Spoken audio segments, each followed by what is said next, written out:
ऐ साथियों, एक छोटा सा बिरहा मैं गाने जा रही हूँ। आशा नहीं विश्वास बा कि सब जने उठ के चल जावा।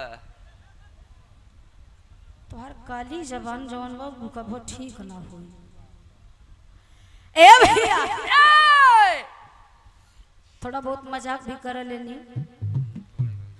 उम्मीद है बिरहा नीमन लगी। धून तरज वाली धून तरज का आनंद लिहा। अब बिरहा वाले जे खाटी बिरहा का सनवैया होख बिरहा का आनंद लिहा। अब बाकी कहानी वाले कहानी का मजा, रस वाले रस का मजा। अब चुप हो जा। तो आइए बात वहीं से, कहानी वहीं से शुरुआत हो रही है। भूमिका के लाइन में कहना बा अपन अपन मूड मिजाज तनी से बना लिया भैया। ना बना हो तो जाले बनाई क्या हुआ। चला बारे भैया, वैसे इस संसार में कई लोगन को मुड़ी कटल, अब मुड़िया कटे पर बोलो बग है।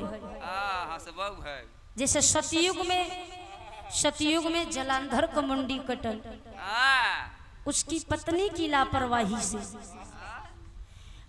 मेहरारू का लापरवाही से मुड़िया कटल।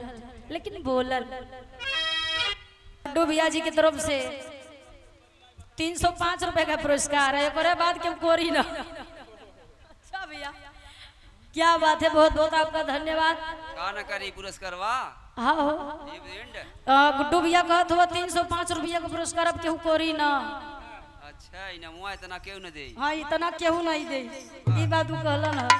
तो जीगर बा भैया के बहुत बहुत अभिनंदन बा, स्वागत बा, बहुत बहुत पहले की प्रणाम बा।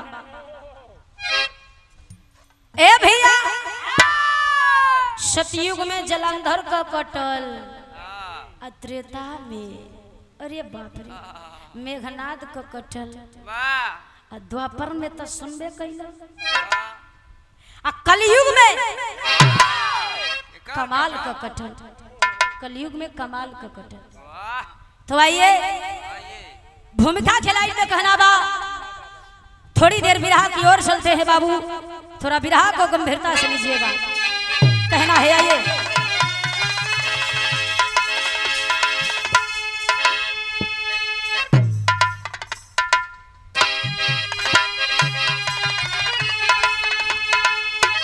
तो स्नेह का सिंधु आंसू में ढल ही गया, माँ की ममता नजर से छलकने लगी, प्यार भाई का कोरा कफन बन गया, दिल की खुशियां भी गम में सिमटने लगी, बांध कर भीम फेंका गया वारी में, पहुंचा यही लोक में तो बेलवली जिला,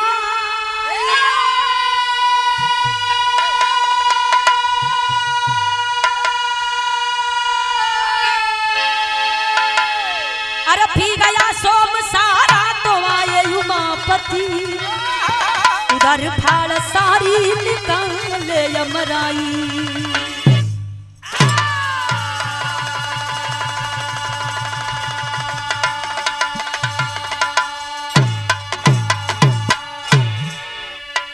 स्नेह का सिंधु आंसू में ढल ही गया, माँ की ममता नजर से छलकने लगी, प्यार भाई का कोरा कफन बन गया, भाई का ही प्यार एक भाई के लिए कफन बन गया, प्यार दुश्मन हो गया, प्यार भाई का कोरा कफन बन गया, बांध कर भीम फेंका गया वारी में, पहुंचा यही लोक में तो बेलवली जिलाई, अरे पी गया सोम सारा तो आए उमापत, उधर फाड़ सारी निकाले यमराई। ए पंचो बात पर गौर करेंगे, बात कौनी समय का बात वही समय का जिस समय आप लोग थोड़ा सा प्रेम से आराम से बैठ जाइए। और बाकी देख तो रहे हैं कि कितनी समस्या है, फिर भी अब नहीं होगी, लोग धीरे धीरे शांति हो रहा है। बहुत लोग आराम हो रहा है, बस आप लोग दिल दिमाग बिरहा पे लगाए रहिए। ए बाबूजी, हस्तिनापुर की पावन सरजमी पर उस समय दुर्योधन का अत्याचार हद से बढ़ा हुआ था और दुर्योधन ने एक भंडारा किया और जब एक भंडारे का आयोजन किया तो उस भंडारे में पूरे हस्तिनापुर वासियों को निमंत्रण पत्र भेज दिया। हस्तिनापुर वासियों के साथ साथ बड़े बड़े राजा महाराजाओं को निमंत्रण पत्र भेज दिया। सबको निमंत्रण मिल गया, पांडव रह गए। पांडवों के पास निमंत्रण गया तो पांडवों में अर्जुन ने कहा मैं तो नहीं जाऊंगा, धर्मराज जी ने कहा मैं भी नहीं जाऊंगा, नकुल सहदेव कला हम न जाई। अरे दुश्मने के द्वार रह गई बा भंडारा खाए के, हम जाई वही बना। तब भीम को न सुना, तू लोग मत जा, निमंत्रण आइल बा हम खाए तो हम पूरी खाए जरूर जा, चाहे जवन हो जाए, हमार जीव रही चाहे जाए, लेकिन हम भंडारा में जाई। अर्जुन महाराज ने कहा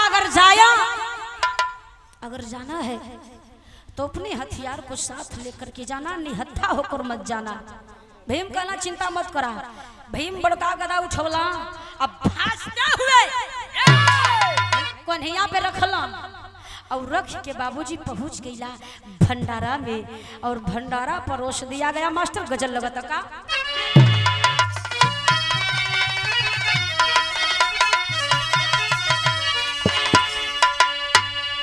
बड़ी सुंदर गीत बा, दिल के छू जाले।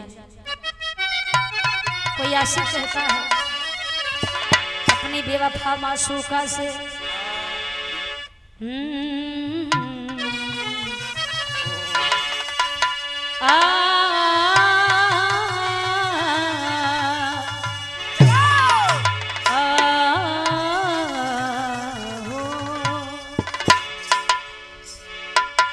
मेरे खून दिल की मेहंदी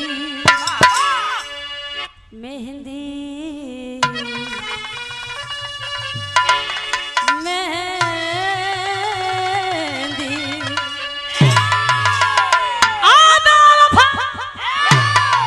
मेरे खून दिल की मेहंदी, मेरे खून दिल की मेहंदी हाथों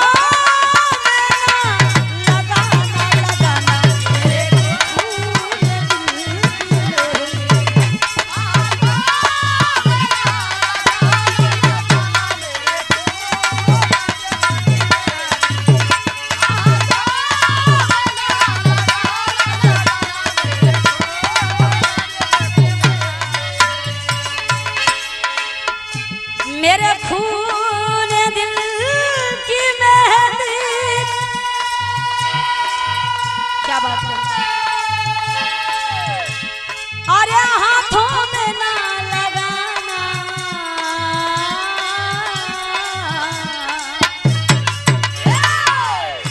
जब निकले मेरा जनाजा, जब निकले मेरा जनाजा, सहना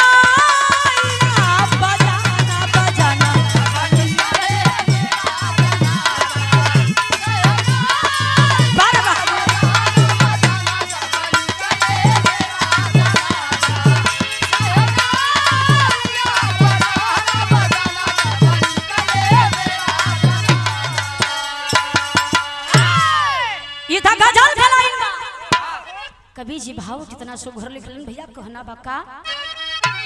हाय हाय हाय हाय, आप लोगन से अच्छा सवाल बा, सवाल हो भाव में, सवाल का हो अरे इंसान को मिला सब,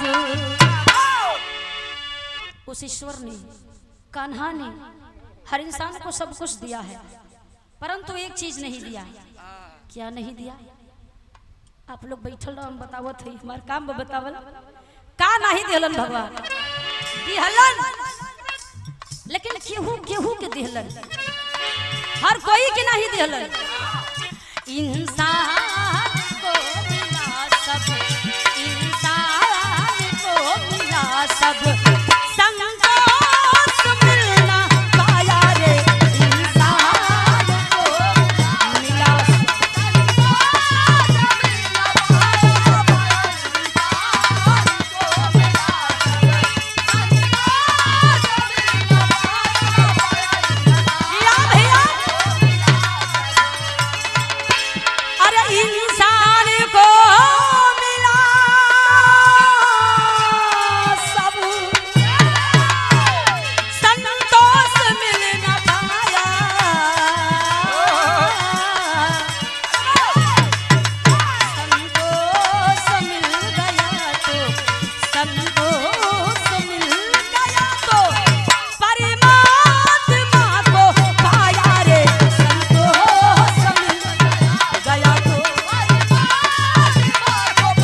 कि ईश्वर कैसा है, ईश्वर है या नहीं है। संतोष रहे तो दुनिया कुछ भी करे, तोरे अंदर ईर्ष्या न हुई। तो संतोष सबसे बड़ी चीज है जो भगवान हर किसी को नहीं देते हैं। ए भैया हो, भीम के सामने भोजन परोसा गया, भीम भोजन करने लगे, लेकिन भीम को पता नहीं था कि मेरे साथ षड्यंत्र हो रहा है, चाल हो रहा है। अर्जुन ने भीम के भोजन में विष मिलवाया हुआ था और दुर्योधन ने भीम के भोजन में विष मिलवाया हुआ था। और जो ही भीम भोजन करके बाबूजी थोड़ी देर बाद खड़े होते हैं, अचानक भीम को चक्कर आया, थम सा गए, आगे बढ़ाए, दोबारा सर घुमाया, सर पर हाथ रख लिए, गदा को एक हाथ से उठाकर कांधे पर, तीसरा पग बढ़ाया कि विष ने अपने कब्जे में ले लिया। और जब विष शरीर में चढ़ा तो भीम जो हट्टे कट्टे बाबूजी एक महापुरुष थे, भीम धरती पर चक्कर खाकर गिर पड़े। और जब भीम चक्करिया के धरतिया पर गिरला तो दुर्योधना सोचलस बस काम हो गई, भीमवा मर गया, भीम मर गया। अपने आदमियों को भेजा जाकर के देख मरा है कि जिंदा है।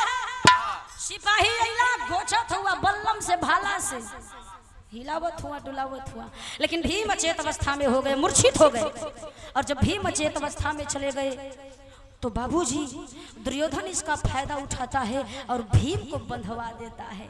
अब बंधवा करके पंचो यमुना नदी में फेंकवा दिया। बिरहा पर गौर करिएगा, जमुना नदी में फेंकवा दिया।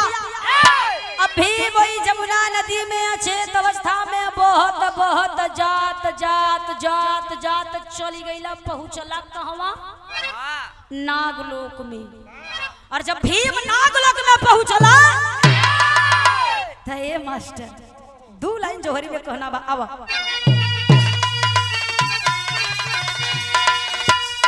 अरे अनुराग भीम के दिल में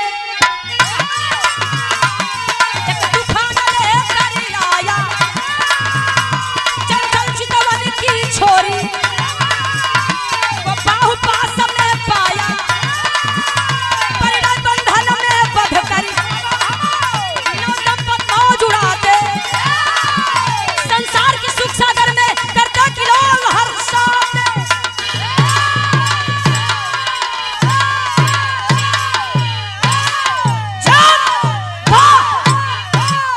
संसार के सुख सागर में करते किलोल हर्षाते। ए भैया, नागलोक में अचेत अवस्था में पड़ल हुआ, वही नागलोक का राजा की इकलौती बेटी जेकर नाम बेलवली है। बेलवली अपने सखियों के साथ में स्नान करने आई है। अब बेलवली का नजर पड़ल भीम पर, उतना सुंदर पुरुष, उतना बरियार आदमी, बेलवली कभो देखले ना रहल। अब बेलवली जब भीम के करीब गई बाबूजी, भीम का है मोहनी सूरत पर नजर पड़ल है, की बॉडी देखे जब है भुजा देखत है, और जब सूरत देखलस तो करेजा पे हाथ धैलस, आय बाप रे चक्कर आइए। कलश हे भगवान, काश देखा उकरे मुँह से निकलत का था, बिरहा पर ध्यान दिया, उकरे मुहवा से निकलता सोलंकी जी, काश ई होश में आ जातन तो यही छोड़ हम इनकरा से बियाह कर लेती। वाह, एकरे मान रहा चाहे मत। भीम के देख के सोचा था, हे ईश्वर, यदि ये मनुष्य इसी क्षण होश में आ जाता तो ये राजा की इकलौती बारिश इकलौती बेटी अब भी के 20 मनुष्य से विवाह कर लेती। अब समस्या ये बा कि भीम मरल तो नहीं हुआ, अचेत अवस्था में केवल कोमा में है। अब उनके होश में लिया हुए के बा, अब बेलवली सोचा था मिलके होश में लिया ही कैसे। आजकल कलयुग बा, देखा कलयुग ऐसा चीज बा, अगर आदमी का सांस रच के रुक जाला तो मनई मुहे में मोहनाई के फूंक देला, ऑक्सीजन देला, पंपिंग करेला, तो केहू केहू के होश आ जाला। तो उस समय वो सिस्टम रहल नहीं है, रहल होई पता ना रहल होई। पता ही नहीं रहा, पंपिंग तो रहा ही हो। अब बेलवली पहुंचल कहाँ, जहां पर बेलवली के पिता अमृत का घड़ा रखते हैं और अमृत के घड़वा पर ओकरे दूठ नाग भाई हुआ, नाग भाई उन्हन को पहरा रहत रहल। अब वो सोचत हो कि ई घड़वा में सब तनिक का अमृत मिल जाता, वो आदमियवा के तो हम होश में लिया लेती, लेकिन ई घड़वा पे तो हमार नगए भैया रक्षा करत हुआ, तो हम अमृत लियाई कैसे। एक ठक कपड़ा उठैलक, है जन कपड़ा मई करो फोन पर रखल बा, वो तनी छोटा सा उठौलस, बॉल की तरह बनाई, गेंद की तरह, आ गेंद की तरह बना के ऐसा मरलस, ऐसा निशाना मरलस कि कपड़वा का गेदवा जाए के वही डायरेक्ट अमृत को घड़वा में गिरल। आ जब घड़वा में गिरल तो वो अमृत में पूरा बूढ़ गया। सोख ले अमृत पहुंचल जीत गइला। ए भैया इज्जत से हमार गेंद दे दा, हमार गेदवा दे दा, कपड़वा दे दा, और नहीं तो हम बाबूजी से कह देब कि तू लोग अमृत के घड़ा का रक्षा ठीक से नहीं करत हुआ। अमृत का चोरी होख, अमृत का चोरी होत बा। अब दोनों भैया घबराए गइला, कहना चुप्पे से निकाल के दे दे ले जाए, और नहीं तो पिताजी से बताई तो बड़ी मरम्मत हुई। अब बेलवली वही गेंद पाइल बाबू और लेके आई भीम का मुहवा खोल के, दू सखिया उनकर मुहवा बबले। अब भीम का मुहवा में वह अमृत वाला जवन गेंदा हो कपड़ा का बनौले बा, वह जब गरलस थोड़ी देर बाद जब अमृत अंदर गया, विष कम हो गया, विष खत्म हो गया, तो भीम की आंखें खुल गई, मूर्छा छूट गई, अचेत अवस्था से बाहर आ गई। भीम उठ के बैठ गईला, मास्टर विदेशिया खलाई लगता।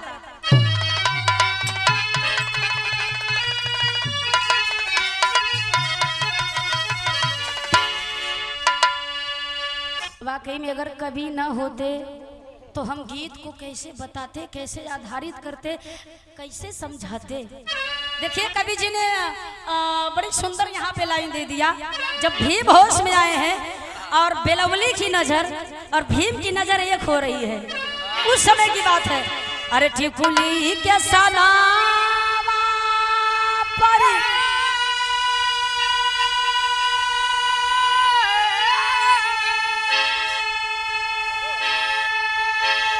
ए भैया जाना बहकी गई,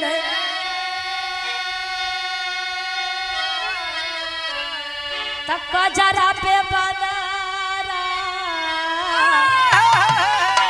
लगाई रे गुजरिया।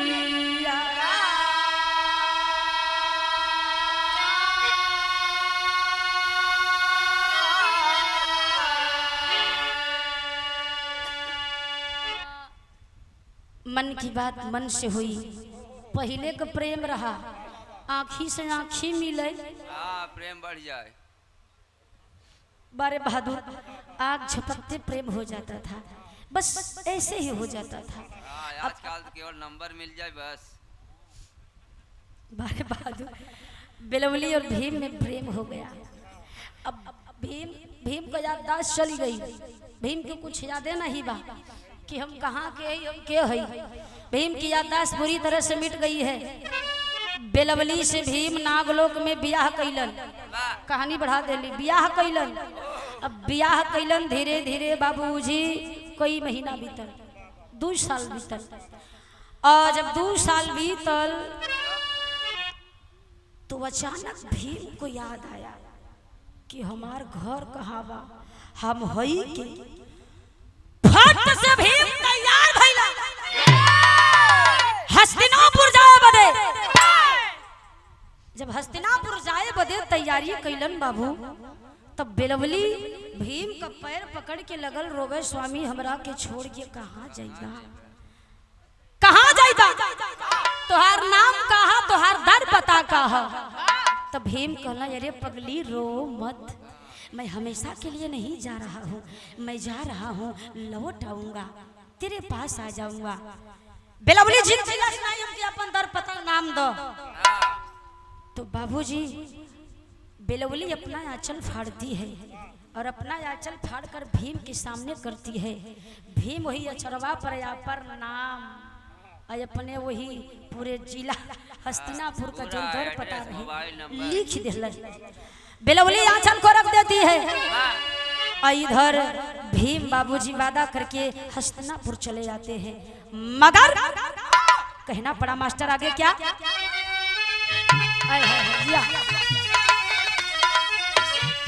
बीतल 9 महीना दमनवा भी हंसी गई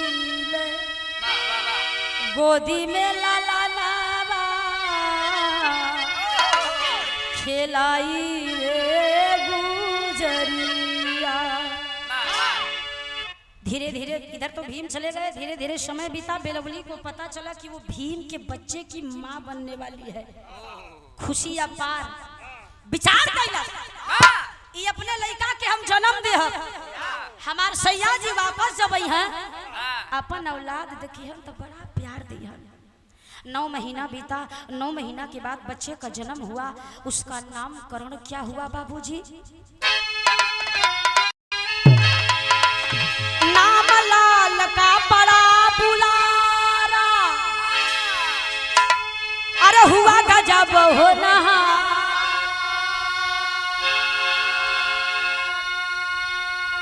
12 वर्ष की उम्र में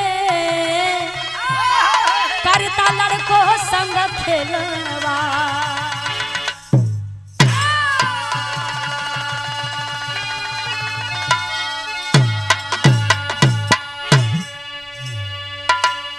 नागलोक के राजा अपनी अकेली बेटी के बेटवा का जोन कोख से जन्म लेलस।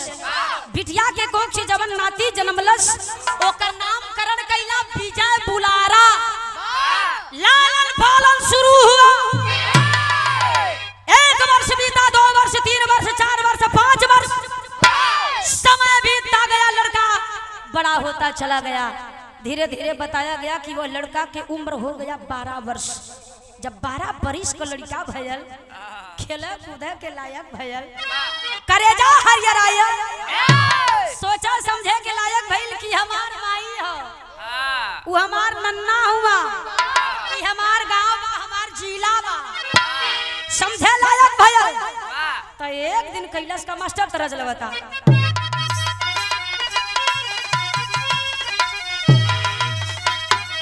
देखा भाई तरस तो बड़ी पुरान बा लेकिन आनंद है बा का दुल्हनी सारा कइले बा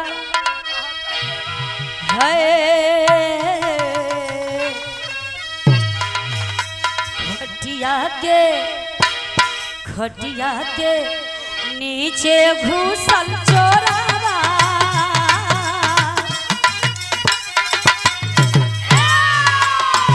खटिया के नीचे घुसल चोरावा सासु तने तारा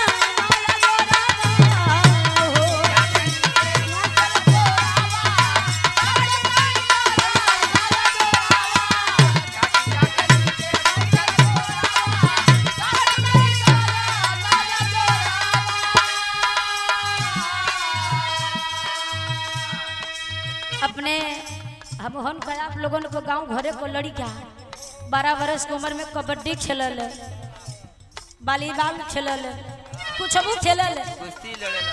अब 12 वर्ष का लड़का वो नागलोक में बोलत बा भीम का बेटवा आ जैसे बचपन में भीम बरियार लाला वो बरियारा बा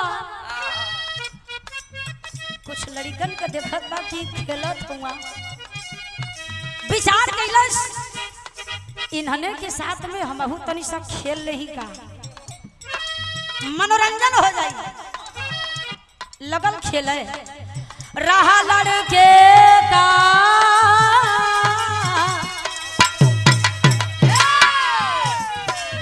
लड़कन साथ करे खेला बारिया बारी उमरिया में ललना हो रहा लड़के का नाम बुलारा रहा लड़के का नाम बुलारा रहा लड़के का नाम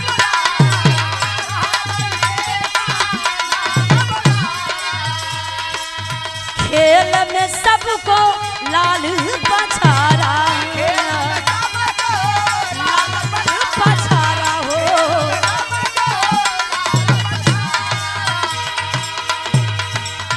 एगो लड़का उधर से दाव लगावे, एगो इधर से लगावे, एगो पीछे से लगावे, एगो इधर से लगावे। अब लड़कवा हाथ आया के लेकिन बाबर यार जवन आगे पीछे लड़का कमजोर हुआ उम्र लमसम उतने हो। अभी को लड़का दाऊ देखत बा आ दाऊ देखत देखत तीन छनी को अकेले ही टांगे में टांग बधा दी आ ऐसन सपाटा मार के गिरैलस। लड़का तर से बेईमानी कैला ना ना ना ना ना है बंद बंद बंद बंद कर ई खेल बंद कर जा सरवा बेईमानी करत हो। आजकल का शब्द ये है बा आजकल का लड़िया कहीं लड़का कही तोरी मैया ससुर बेईमानी ना होके देव चाहे जीव चल जाए ई बेईमानी से जीतत हो। तो लड़कवा कहलस ए मैं बेईमानी नहीं कर रहा तुम हार गए हो। लेकिन अगर विश्वास नहीं बता सुना हमारे का मास्टर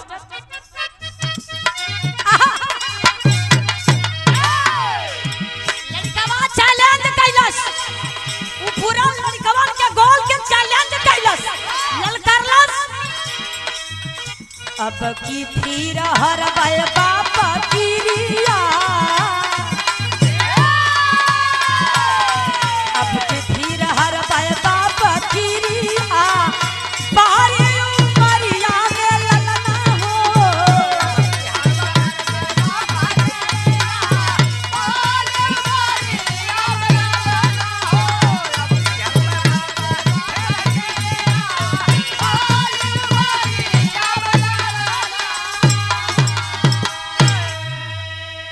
कला से अगर तुन्हन में दम नहीं बा हमारे बात सुनो फिर से खेल होई। हमारे बाप का क्रिया बा हमारे बाप का सौगंध बा तुन्हन के एक बार पटकले है अगर दोबारा ना पटकली तो हम अपने बाप का बेटा नहीं अपने बाप का औलाद ना। जब इतनी बात लड़कों ने सुना लड़कवा तो ठट्ठा मार के लगला हंसे। इनकर देखो इनकर देखा हो समझा अरे ससुर माई से पूछला बापे के पता लगावला जा जो जो जो जो चल जो पहले माई के लगे जो पूछ कि तोर बाप के हो तेरे बाप का नाम का हो गांव का मन हुआ पहले पता लगा के आओ कि तोर बाप हो कि ना हो सारे के कर औलाद हुए तो तब तक लड़कवा के तन बदन में आ गई अरे बाप रे बाप मने मन में सोच के रह गेल कि का कोही अगर ई बात हमरा के जानकारी रहत या न रहत के बात छोड़ दा मन तो करता सारे के चापी तुरंत बवासीर हो जा सारे। ये बाबूजी मन में सोच के रह गई लड़का क्रोध में लाल पहुंचल अपने घरे जाके माई से पूछा तो मास्टर भाव बदल गई हो।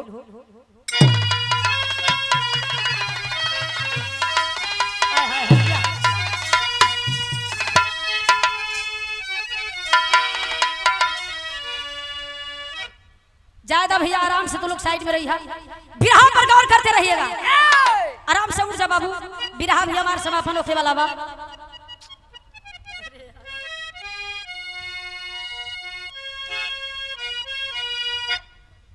हाँ ठीक बा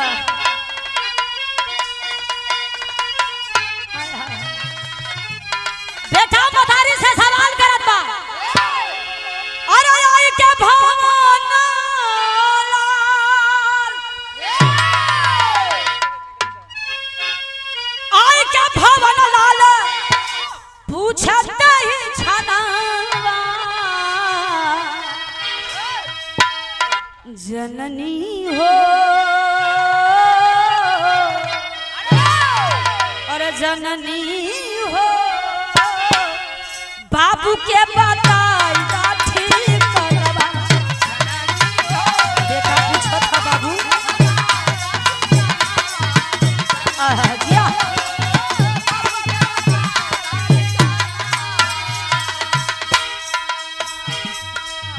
माई जवन कहलू तवन कैली, जैसे कहलू वैसे रहत हई। तो के हमार क्रिया बा माई, तो के हई तोरे लाल का क्रिया बा। आज बता दा माई कि हमार बाबू केवन उनकर नाम कह माई, हम के कर औलाद हई माई। लोग बाग हम के तना मारेला, भेदवा छिपावलू काहे,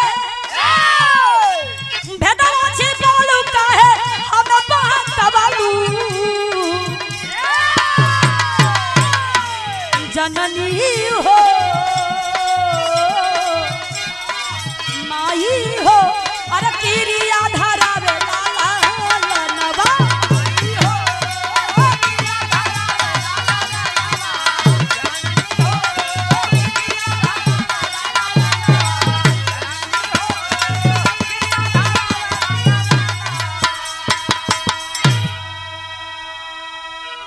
पंचो गाड़ियों को जाने दीजिए, बाबू कहानी पर गौर करिएगा, उनका काम है आना जाना। लेकिन आखिरकार में बेलवली की आंख से झरझर झरझर आंसू गिरे लगल। अब बेलवली है आचर जवन आचरे में लिखवली रहलिन, उहे अचरा लियाई के बेटा के हाथ में दे देहलिन। बेटवा आचर पढ़ले बा, बेटा आचर पढ़ा तो बेटा के छाती से लगा के माई बेटवा रोवत हुआ। अब बेलवली जब रोवा लगलिन तो 12 बरिस कल बेटवा बेलवली के आँखी से आंसू पोछला सा बाबू, और कहला से माई हो आज से तोहार आंसू गिरावल बंद है, तोहरे आंसू को बड़ी कीमत बा माई। आज के बाद आपको रोना नहीं पड़ेगा, ये जब तक तेरा लाल जिंदा है। वादा करता हूँ माँ, मैं हस्तिनापुर जाऊंगा, जरूर जाऊंगा,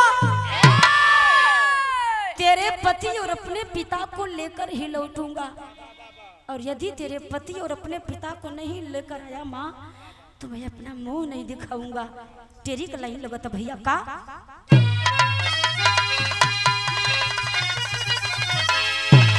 अरे बरेरा मधुशाला भी दलक के रह गई, मधुशाला भी दलक के रह गई। बिहसा कमल प्यार सूरज को मिलने वाला, यही हो वाला वाला। ए भैया बेटा चल लिया है, माँ का पैर छुआ, नागलोक से चल दिया, पहुंच गया हस्तिनापुर में। हस्तिनापुर में पहुंच गया, पागलों की तरह अपने पिता का दर पता खोज रहा है। मास्टर तर्ज लगाता, अब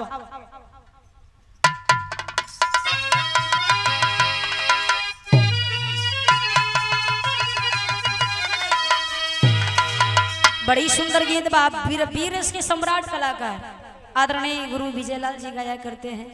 इस गीत को बड़ा मठार करके बनारसी ठुमरी कहले में के कैसे भैया, आय हाय हाय। हम सूरतिया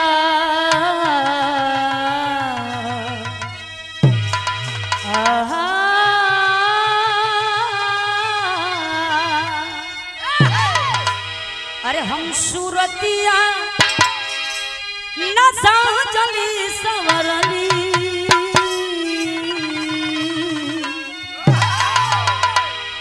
दुल्हन कहत हम रचको न सजली न संवरली, कितने में भइल का। अरे हम सूरतिया न साजली संवरली, के पिया से मिलान हो गई।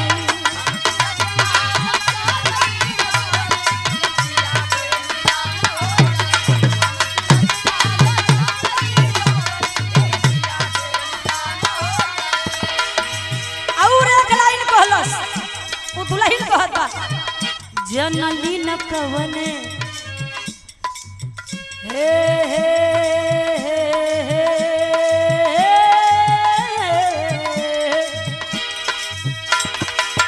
जनली न कवने सोलंकी जी मिजाज के संवरिया।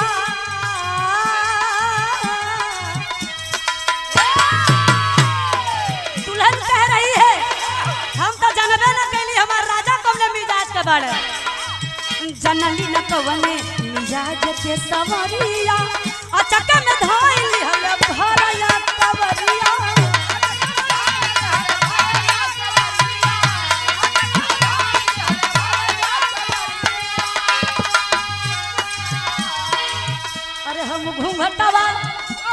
ताली को उठवनी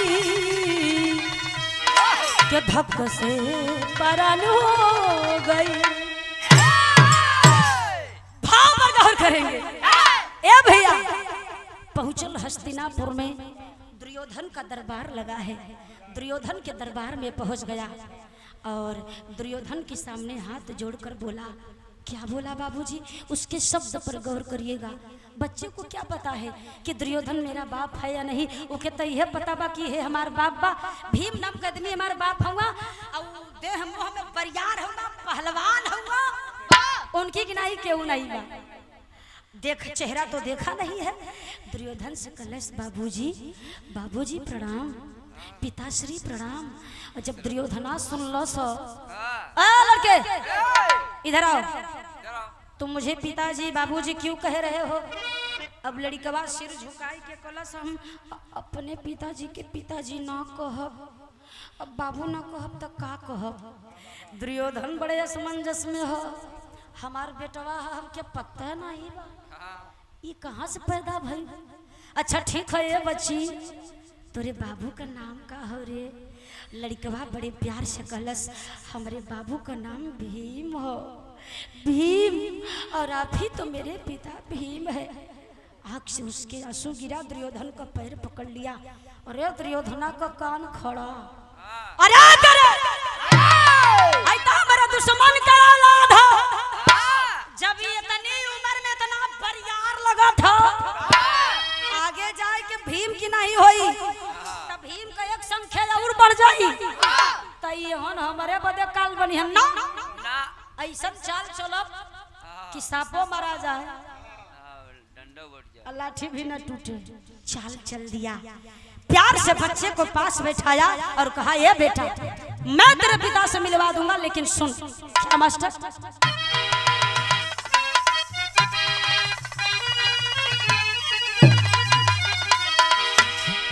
दुर्योधन बताता है मैं तेरा पिता नहीं हूँ, मैं तेरा बाप नहीं हूँ, लेकिन तेरे पिता से मुलाकात अगर करना है, तू पिता से मिलना चाहता है मेरे लाल, तो इस स्थान को छोड़ना होगा। तुझे जाना कहाँ होगा? चाल चल दिया बाबू। कहता है अंगद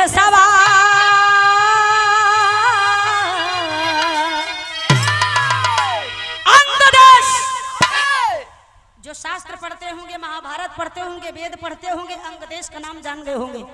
अंगदेश का राजा कौन था बाबू? अंगदेश का राजा कर्ण था। और बनाया किसने था? स्वयं दुर्योधन ने बनाया था, क्योंकि दुर्योधन का मित्र कर्ण था। लेकिन वो उस बच्चे को क्या बता रहा है?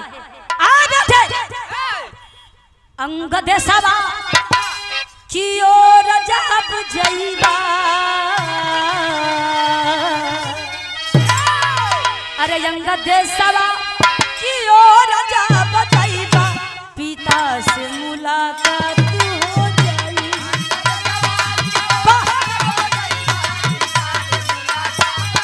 क्या बात है?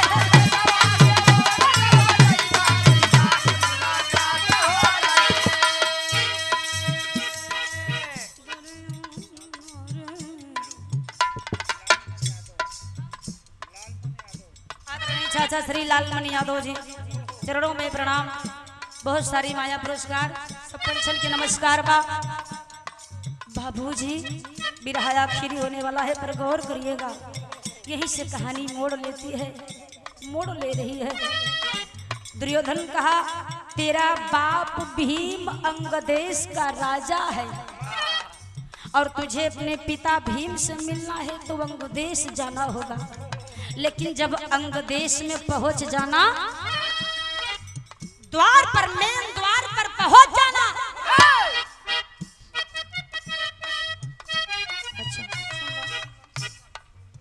अच्छा आदरणीय भैया, बड़ा सुघर नाम बा, टुन्नू मास्टर साहब। बड़ी सुंदर बजाई की बा, हारमोनियम का बहुत बहुत प्यारा बजावलन। देखा कबो कबो हमारो गुरुजी बिजी हो जाला, इनकर 3-3 ठी धंधा तो हां तो हरक बजा दे घबरा में। आपके घर हम लोग द्वारा 101 रुपए का पुरस्कार भैया के बहुत बहुत पहले की प्रणाम फंक्शन की नमस्कार बा। और जो प्रशासन के सिपाही जी हैं आप सब लोगन के बहुत बहुत पहले की प्रणाम बा। इन लोगन के दिक्कत मत दो, ये लोग भगवान हउए। दुर्योधन कहता है लोहा लोहा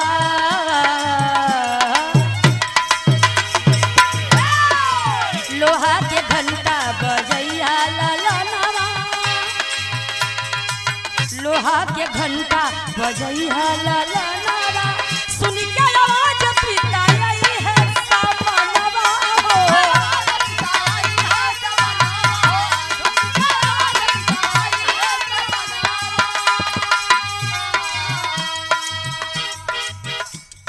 अंगदेश का राजा कर्ण था।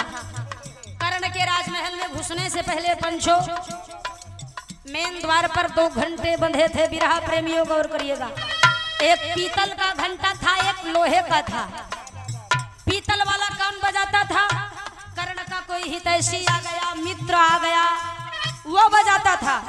और जो लोहे का घंटा था बाबू, वो कर्ण का दुश्मन बजाता था। लोहे का घंटा बजा करके युद्ध के लिए चुनौती देता था। यही बात दुर्योधन बच्चे को उल्टा समझा दिया। जो तेरे पिता भीम हैं उनके द्वार पर 2 घंटे हैं, एक पीतल का है एक लोहे का है। तू पीतल वाला मत बजाना, लोहे का घंटा बजा देना।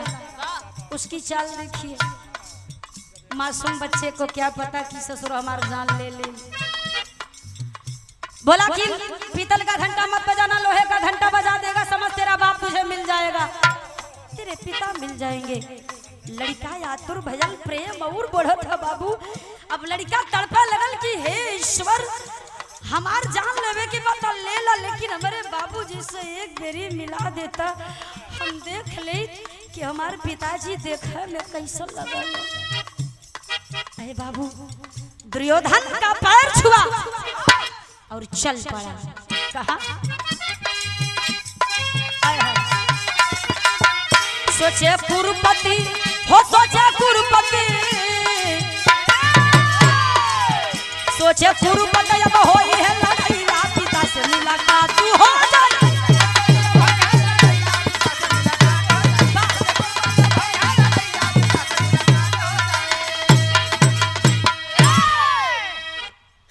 भेजा बुलारा अंगदेश पहुंच गया।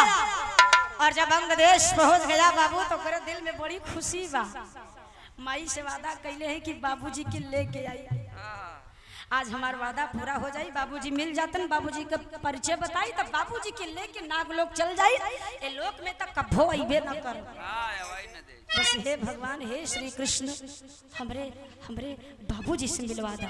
मास्टर तर्ज लगत हो का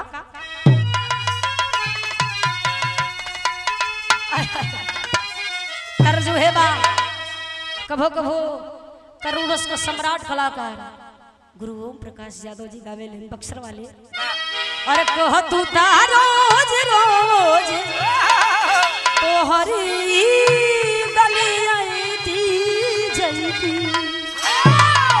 छत से बोलई थी हेलो हेलो हे चमक छल्लो। भाव पर गौर करेंगे। विजय भूलारा पहुंचा करण क्या भावना हो।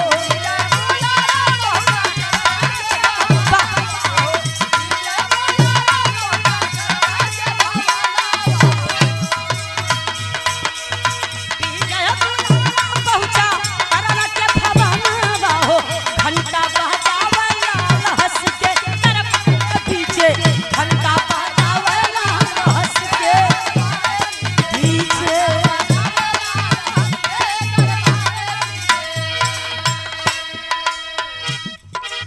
बच्चा फंस गया, उसे नहीं पता है कि मैं क्या कर रहा हूँ।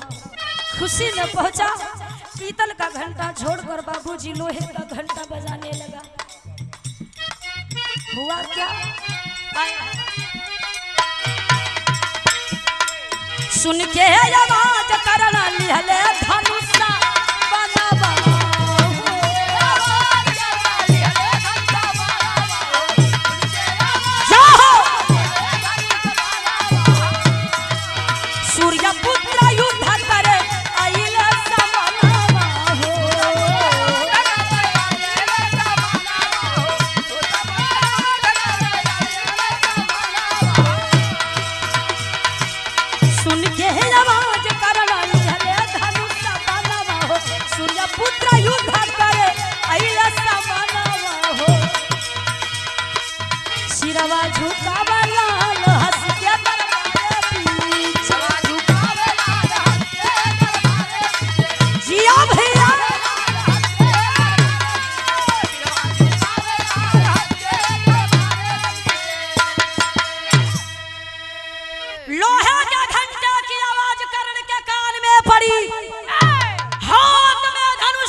बाहर निकला और गरज करके लगा चिल्लाने, जो भी है मेरे सामने आ जाए।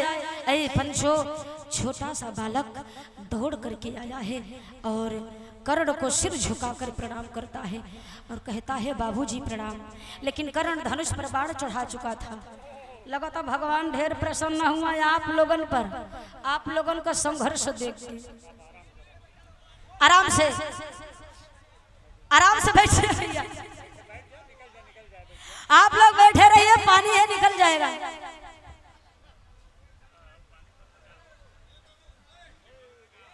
चालू करो के साउंड भाई, हेलो मेन माइक। अच्छा सुनिए, जितने लोग हैं विराट सुन रहे, इनका भी विराट डीएनडे की ओर है।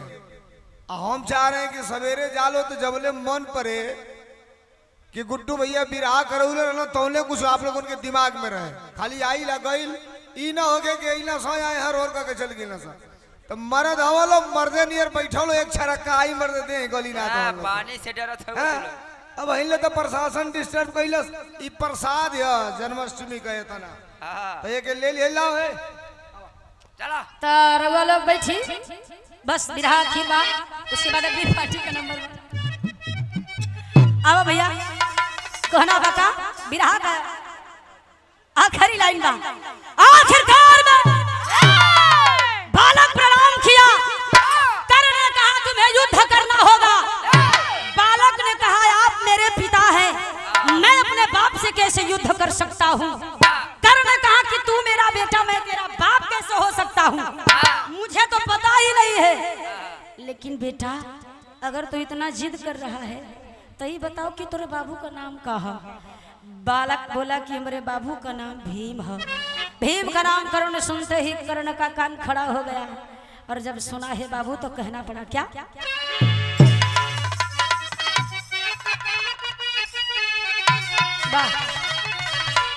चले लूटा हारिया नदी बीच नैया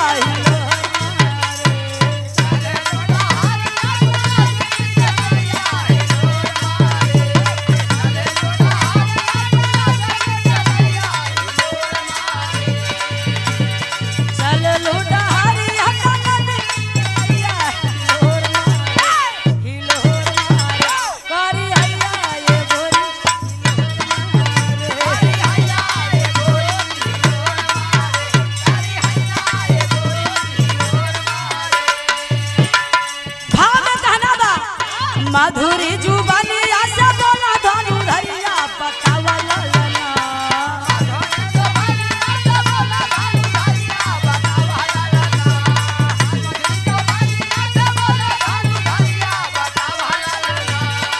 मधुरी जुबानिया से बोला धनु धैया बतावा ललना। अपने बाबूजी का नामवा बतावा ललना। अपने बाबूजी का नामवा बतावा ललना। अपने बाबूजी आखिरकार में नाम बताया है तो कर्ण ने कहा कि तुम्हें वापस जाना होगा क्योंकि मैं भीम नहीं हूँ, मैं अंग देश का राजा कर्ण हूँ। और बेटे ये तेरे बाप की राजधानी नहीं है, वापस तुझे हस्तिनापुर जाना होगा, वहीं तेरे पिता मिलेंगे। आखिरकार में बाबूजी बालक सारी बात को समझता है। कर्ण का पैर छुआ और पैर छू करके हस्तिनापुर के लिए जब रवाना हुआ तो कर्ण बोला रास्ते में कोई रोके तो रुकना मत, सीधे चलते जाना। बालक चल पड़ा है, पीछे पीछे दुशासन जा रहा है। अरे बाबूजी आखिरकार में अल्लाह का लाइन में कहना मास्टर कैसे। चलो चल बालनवा हो अखड़वा की ओरिया बाबू।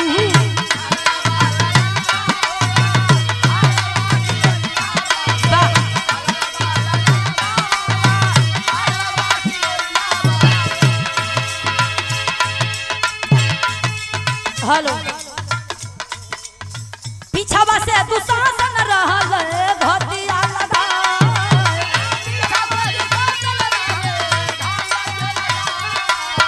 चला मोरे साथे बेटा भेटिया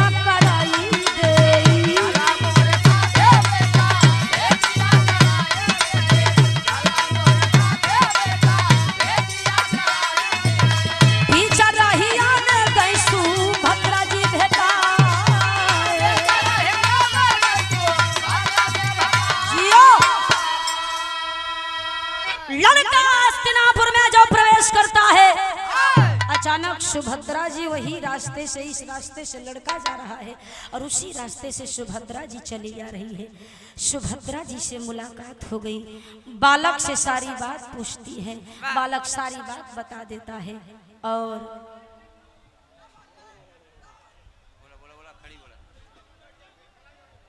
आखिरी लाइन में कहना बा,